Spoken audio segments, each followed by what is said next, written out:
മോഹൻലാൽ പറയുന്നത് പോലെ കാളനില്ലാതെ എന്തോണം.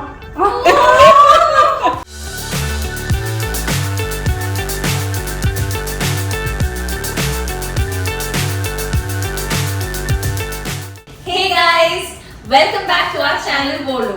We only live once. എല്ലാവർക്കും ഞങ്ങളുടെ അഡ്വാൻസ് ഓണാശംസകൾ. ഇന്ന് നമ്മൾ നമ്മുടെ ഓണം കുക്കിംഗ് സീരീസ് സ്റ്റാർട്ട് ചെയ്യുവാണ്. അപ്പോൾ നമ്മൾ ഓണസദ്യ പ്രിപ്പയർ ചെയ്യുമ്പോൾ നമ്മൾ എപ്പോഴും വീട്ടിലുണ്ടാക്കാത്ത ഒരു 2-3 ഐറ്റംസ് ആണ് നമ്മൾ നമ്മുടെ കുക്കിംഗ് സീരീസിൽ ഇപ്രാവശ്യം ഇൻക്ലൂഡ് ചെയ്തിരിക്കുന്നത്. അപ്പം അത് ഇന്ന് കിക്ക് സ്റ്റാർട്ട് ചെയ്യാൻ വേണ്ടി നമുക്ക് നമ്മുടെ മാസ്റ്റർ ഷെഫിനെ ഇങ്ങോട്ട് വിളിക്കാം. നമസ്കാരം. അമ്മയെ നമ്മള് മുമ്പ് നമ്മുടെ ഡക്ക് കറി എപ്പിസോഡിൽ കണ്ടിട്ടുണ്ടല്ലോ. അത് കഴിഞ്ഞ് കുറെ നാൾ ശേഷമാണ് ഇപ്പൊ അമ്മ തിരിച്ചു വന്നിരിക്കുന്നത്. ഹോപ്പ്ഫുള്ളി ഇനി നമുക്ക് കുറെ വീഡിയോസ് ഉണ്ടാവും. അപ്പൊ ഇന്നത്തെ സ്പെഷ്യൽ എന്താ അമ്മ? ഇന്നത്തെ സ്പെഷ്യല് ഓണത്തിനായിട്ട് കാളൻ ഉണ്ടാക്കുമായിരുന്നു. എളുപ്പമാണ് ഉണ്ടാക്കാൻ. അത്ര സമയമൊന്നും എടുക്കില്ല, വളരെ ഈസിയാണ്. അമ്മയുടെ ഓണസദ്യയിലെ ഫേവറേറ്റ് ഡിഷ് എന്താ?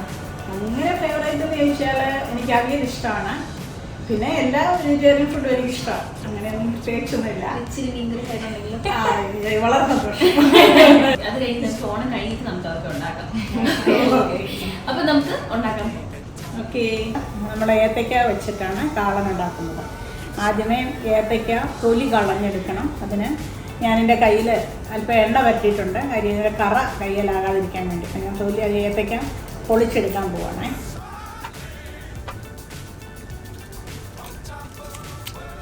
നമ്മൾ ഉപ്പേരിക്കൊക്കെ ഏത്തയ്ക്ക എടുക്കുന്നത് പോലെ തന്നെ ഏത്തയ്ക്ക പൊളിച്ചെടുക്കണം. ഈ ഏത്തക്ക ഇച്ചിരി പഴുത്ത് പോയതാണെങ്കിൽ നമുക്ക് ടേസ്റ്റ് ഡിഫറൻസ് വരും. ഡിഫറൻസ് വരും. എപ്പോഴും പച്ചക്കായാണ് കാളന് നല്ലത്. നമുക്ക് കഴുകി കൊണ്ടുവരാം. നമ്മളിത് ഏത്തയ്ക്ക വേവിക്കുകയാണേ. അതിന് നമുക്ക് വേണ്ടത് ഏത്തയ്ക്ക പൊളിച്ച് റെഡിയാക്കിയിട്ടുണ്ട്. ഇനി അത് ശർക്കര വരട്ടിക്ക് അരിയുന്നത് പോലെ നമ്മളിത് അരിയണം.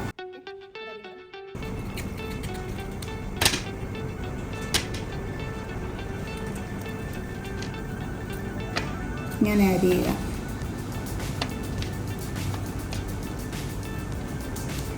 നമ്മൾ വേവിക്കുമ്പോൾ ഒത്തിരി ഉടഞ്ഞു പോകരുത്. അപ്പോൾ ഇച്ചിരി വലുതായിട്ട് അരിയുക.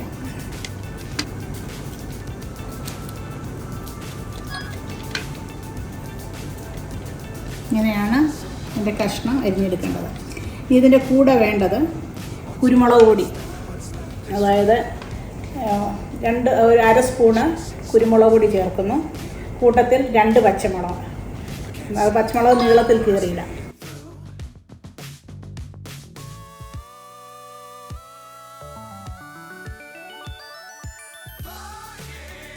ഇതാണ് നമുക്ക് വേവിക്കാൻ വേണ്ടത്. അതായത് ഏത്തയ്ക്ക, 2 പച്ചമുളക്, 1/2 സ്പൂണ് കുരുമുളക് പൊടി, മഞ്ഞൾപ്പൊടി, ഉപ്പ്, ഇത്രയും സാധനങ്ങൾ ചേർത്ത് നമ്മളിത് വേവിച്ചെടുക്കുകയാണ്, ഉടഞ്ഞു പോകാതെ. അരപ്പിന് നമുക്ക് വേണ്ടത് ജീരകം, വെളുത്തുള്ളി, തേങ്ങ. ഇത് അരച്ച് ചേർക്കുകയാണ്. പിന്നെ കടുക് വറക്കാൻ, ഇങ്ങനെ 3ആയിട്ടാണ് ഇത് വരുന്നത്. കടുക് വറക്കാനായിട്ട് അല്പം ഉലുവ, അതായത് ഒരു 1/4 ടീസ്പൂൺ ഉലുവ, കടുക്, ചുമന്ന മുളക് അത് 2 എണ്ണം മുറിച്ചിടാം, കരിയാപ്പിലയിട്ട് കടുക് വറക്കാണ്. അപ്പം ഞാൻ ചെയ്യുന്നത് എങ്ങനെയാണ് കാണിച്ചു തരാം. നമ്മൾ ഈ കഷ്ണങ്ങൾ വേവിക്കാൻ പോവാണ്. അതായത് അരിഞ്ഞ് വെച്ച ഏത്തയ്ക്ക, പച്ചമുളക്, കൂട്ടത്തിൽ കുരുമുളക് പൊടി, അതായത് 1/2 ടേബിൾ സ്പൂൺ കുരുമുളക് പൊടിയാണ് ഞാൻ ഇടുന്നത്. എൻ്റെ ഈ കണ്ടെയ്നർ കണ്ടോ, ഇത് പുതിയ കണ്ടെയ്നറാണ്. യെസ്മോൾ എനിക്ക് വാങ്ങിക്കൊണ്ട് തന്നിരിക്കുന്നതാണ്. നാട്ടിൽ നിന്ന് ഓർഡർ ചെയ്ത് കൊണ്ടുവന്നതാണ്. 1/2 ടേബിൾ സ്പൂൺ കുരുമുളക് ഇട്ടു. ഉപ്പ് നമ്മുടെ ടേസ്റ്റ് അനുസരിച്ച് ഇടുകയാണ്. ഞാനൊരു 1/4 ടേബിൾ സ്പൂണോളം ഇട്ടു. നമുക്ക് ടേസ്റ്റിനനുസരിച്ച് പിന്നെ വേണമെങ്കിൽ ആഡ് ചെയ്യാം. 1/4 ടീസ്പൂണോളം മഞ്ഞൾപ്പൊടിയും കൂട്ടത്തിൽ ചേർത്തു. ഇനിയും ഇത് വെള്ളം ഒഴിച്ച് ഞാനൊരു 3/4 കപ്പ് വെള്ളം ഒഴിച്ച് ഇത് വേവിക്കുകയാണ്. ഇത് അധികം ഉടഞ്ഞു പോകാൻ പാടില്ല, ഒത്തിരി വെള്ളമാകാനും പാടില്ല. അതുകൊണ്ട് ഞാൻ 3/4 കപ്പ് വെള്ളമേ തൽക്കാലം ഒഴിക്കുന്നുള്ളൂ. ഇത് വേവിക്കാം, അടച്ച് വെച്ച് വേവിക്കാം. നമുക്ക് ഏത്തക്ക വെന്ത് വരുന്ന സമയത്തേക്ക് നമുക്കിതിനുള്ള അരപ്പ് റെഡിയാക്കാം. അതിന് വേണ്ടുന്നത് തേങ്ങ, ഞാനൊരു 3/4 കപ്പ് തേങ്ങയാണ് എടുത്തിരിക്കുന്നത്. പിന്നെ ജീരകം, അത് ഞാൻ പൊടിച്ച് വെച്ചിട്ടുണ്ട്. അപ്പോൾ ആ ജീരകപ്പൊടിയാണ് എടുക്കുന്നത്. ജീരകം പൊടിച്ച് വെച്ചിരിക്കുകയാണ്, അതെടുക്കാം. അതൊരു 1/4 ടേബിൾ സ്പൂണാണ്. അത് ഇതിനോട് കൂടെ ചേർക്കുകയാണേ. ജീരകവും 2 മീഡിയം സൈസ് വെളുത്തുള്ളി ഇത്രയും കൂടെ ഒന്നിച്ച് ചേർത്ത് അരച്ച് വെക്കുക. നമ്മൾ തേങ്ങയും വെളുത്തുള്ളിയും ജീരകവും കൂടെ അരച്ചുകൊണ്ട് വന്നിട്ടുണ്ട്. ഇത് ഈ കൺസിസ്റ്റൻസിയിലാണ് ഇരിക്കേണ്ടത്. അതായത് നന്നായിട്ടത് അരയണം. ഇൻ കേസ് അരയുന്നില്ലെങ്കിൽ ഒരല്പം വെള്ളം ഒഴിച്ച് അരച്ചെടുക്കണം. പക്ഷെ ഒത്തിരി വെള്ളമാകരുത്. ഇതിനൊരു നല്ലൊരു സ്മെല്ലൊക്കെ വരുന്നുണ്ട്, വെളുത്തുള്ളിയുടെയും ജീരകത്തിൻ്റെയും ഒക്കെ. നമുക്കിനിയും കഷ്ണം നോക്കാം എന്തായി എന്ന്.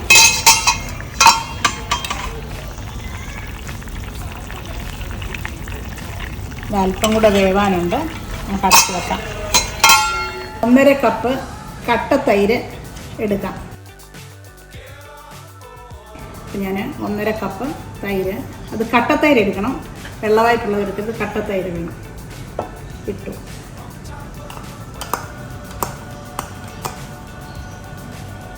ഈ തൈര് നമുക്കിനിയും ജസ്റ്റ് മിക്സിയിൽ ഒന്ന് അടിച്ചിങ്ങ് കൊണ്ടുവരാം. ജസ്റ്റ് ഒന്ന് അടിക്കുക ചെയ്യാവൂ, ഒത്തിരി വെള്ളമായി പോകരുത്. കട്ട ഉടഞ്ഞാൽ മാത്രം മതി. ഇത്രയും മതി, ഒട്ടും ഇത് ഉടഞ്ഞു പോകരുത്. ഈ പരുവത്തിലാണ് ഇത് വേണ്ടത്. നമ്മുടെ വെന്ത് പറ്റിയിട്ടുണ്ട്. നമുക്കതിലേക്ക് നമ്മുടെ ഉടച്ച് വെച്ച തൈര് ചേർത്ത് ഇളക്കി കൊടുക്കണം. ഇത് ഒട്ടും കൈ എടുക്കാതെ ഇളക്കിക്കൊണ്ടിരിക്കണം, അല്ലെങ്കിൽ ഇത് പിരിഞ്ഞു പോകും. ഇത് ഇളക്കുകയാണേ.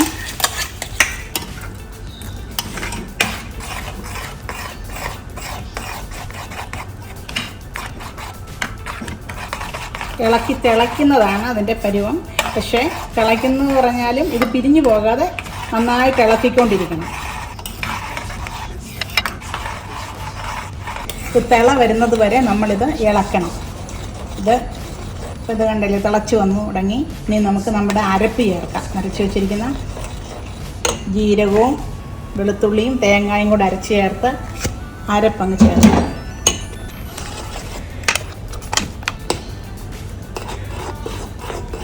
ഈ അരപ്പ് ചേർക്കുമ്പോഴും നമ്മളൊന്ന് ഇളക്കിക്കൊണ്ടിരിക്കണം, അല്ലെങ്കിൽ തൈരായതുകൊണ്ട് ഇത് പിരിഞ്ഞു പോകാൻ സാധ്യതയുണ്ട്.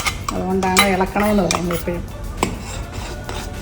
ഇന്ന് ചെറിയ ചൂട് വരുമ്പോൾ ഇത് നമുക്ക് അടുപ്പിൽ നിന്ന് വാങ്ങാം. ചെറിയ ചൂടായി ഇത് കുറുകുന്ന ആ പരുവത്തിലാണ് ഇത് വാങ്ങേണ്ടത്. കാരണം അതിൻ്റെ പാവി പറക്കുന്നുണ്ട് അതിൻ്റെ അർത്ഥം ഇത് ചൂടായി. നമുക്കിനി ഇത് വാങ്ങി വെക്കാം. ഇത്തിരി നേരം അങ്ങനെ അടുപ്പിൽ തന്നെ വെച്ചിരുന്നാൽ ഇത് പിരിഞ്ഞു പോകും. ഞാൻ ഓഫ് ചെയ്യുവാണ്. അടുപ്പിൽ നിന്ന് മാറ്റാം. ഇത് നമുക്ക് കടുക് വറക്കാൻ വേണ്ടിയാണ്. അതോടെ കഴിയുമ്പോൾ നമ്മുടെ കാളൻ റെഡിയാവും. ഇച്ചിരി ചെറിയ ഉള്ളി അരിയുന്നത്. കടുക് വറക്കാൻ വേണ്ടി റെഡിയാക്കി വെച്ചിരിക്കുകയാണ്. മുളക്, ഉള്ളി, അതായത് കൊച്ചുള്ളി, കരിയാപ്പല, കടുക്, ഉലുവ, ഇത്രയും സാധനമാണ് കടുക് വറക്കാൻ വേണ്ടത്. ഞാൻ കടുക് വറക്കുന്നത് വെളിച്ചെണ്ണയിലാണ്. നമ്മുടെ പാൻ ചൂടായി. ഞാൻ അതിലേക്ക് വെളിച്ചെണ്ണ ഒഴിക്കുകയാണ്. എൻ്റെ ഈ വെളിച്ചെണ്ണയുടെ കണ്ടന്റ് ഇത് വളരെ ഹാൻഡിയാണ്. നമുക്ക് ദോശയൊക്കെ ഉണ്ടാക്കുമ്പോൾ ഇത് ദോശക്കല്ലെ തൂക്കാനെടുക്കാം. അതുപോലെ തന്നെ വെളിച്ചെണ്ണ എടുക്കാൻ ഇത് നാട്ടിൽ നിന്ന് നീത്തോള് വാങ്ങിച്ചു തന്നതാണ്. വെളിച്ചെണ്ണ ചൂടാകുമ്പം ഉലുവ ഇടാം. നമ്മുടെ വെളിച്ചെണ്ണ ചൂടായി. നമുക്കതിലേക്ക് ഒരു നുള്ള ഉലുവ, കൂട്ടത്തിൽ ഒരു 1/4 സ്പൂണ് കടുക്, നമ്മൾ സാധാരണ കടുക് വറക്കുന്നത് പോലെ തന്നെ. ഇത് രണ്ടും പൊട്ടിക്കഴിഞ്ഞിട്ടാണ് നമ്മൾ മറ്റുള്ളത് ഇടുന്നത്. നമ്മുടെ കടുവും ഉലുവായും പൊട്ടിത്തുടങ്ങി. ഇനി നമുക്കതിലേക്ക് ഉള്ളി ഇടാം. കൊച്ചുള്ളിയാണ് നല്ലത്. ഞാൻ കൊച്ചുള്ളി അരിഞ്ഞ് വെച്ചിരിക്കുന്നത്.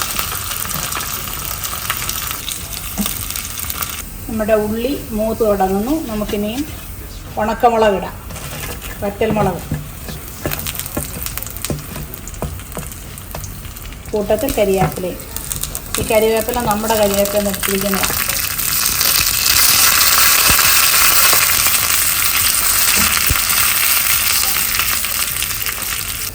നമ്മുടെ കടുക് വറുത്തത് മൂത്തു. ഉള്ളിയെല്ലാം നല്ല ചുമന്ന നിറമായി കണ്ടില്ലേ. ഇനി നമുക്കിത് കാളനിലോട്ട് ഒഴിക്കാം.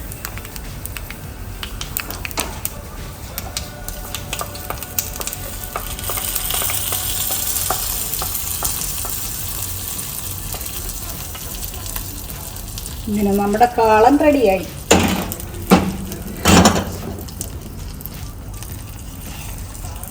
നോക്കിയ നല്ല കുറുകിയ കാളൻ.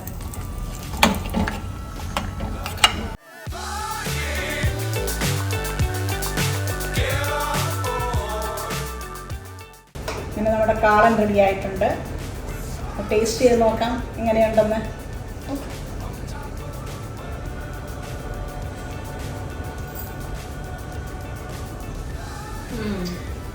അടിപൊളി, നല്ലൊരു പുളിയും സൂപ്പർ. ചോറിനോട്ട് അടിപൊളിയായിരിക്കും. Thank you.